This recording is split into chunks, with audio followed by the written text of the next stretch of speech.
আমরা একটা high gain volume circuit test করব। তো এটা সাউন্ড টেস্ট করা আসলে বিষয় না, কারণ সাউন্ড তো আমরা সাধারণত টেস্ট করি বা এটা বাজাই। আজকে আমরা যখন এটা বলি হাই গেইন, তখন অনেকের মানে তাচ্ছিল্য করে যে হাই গেইন কীভাবে হয় বা কতটা হাই গেইন। এটা হলো গিয়ে আমি সমস্ত ভলিউমগুলো বাড়াই দিছি। এটা আছে হলো গিয়ে মাস্টার আর বেস টোন মিড হাই আছে, তো সমস্ত ভলিউমগুলো আমি পুরা দিয়ে দিছি। এখন আমি আপনাদের দেখাবো যে এখানে দেখেন কোনো সিগন্যাল নাই, এখানে আউটপুট ভোল্টেজ আছে 0.13।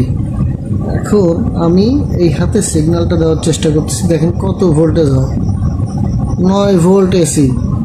যেখানে আমার একটা ভলিউম সার্কিট আছে 4 ভোল্ট টোল বেরোইতো, সেইটাই আমি বাজাইতে পারি না।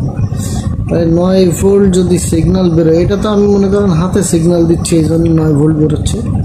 আমি যদি ভালো একটা ব্লুটুথ সার্কিট ব্যবহার করি তাহলে অনেক ভোল্টেজ বেরোবে। যাদের অ্যাম্পলিফায়ারে গেইন অনেক কম তারা এই সার্কিটটা ব্যবহার করবেন। আপনারা ভালো করে দেখেন এসি ভোল্টেজ এখন একেবারে ভোল্টেজ নাই। আমি একটু সিগন্যালটা দিচ্ছি, এখানে দেখেন এইবার কত ভোল্টেজ বেরোচ্ছে, 9 ভোল্ট বেরোচ্ছে।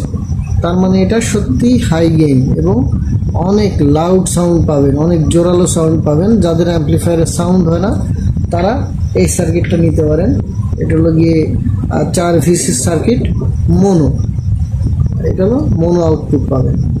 ধন্যবাদ সবাইকে।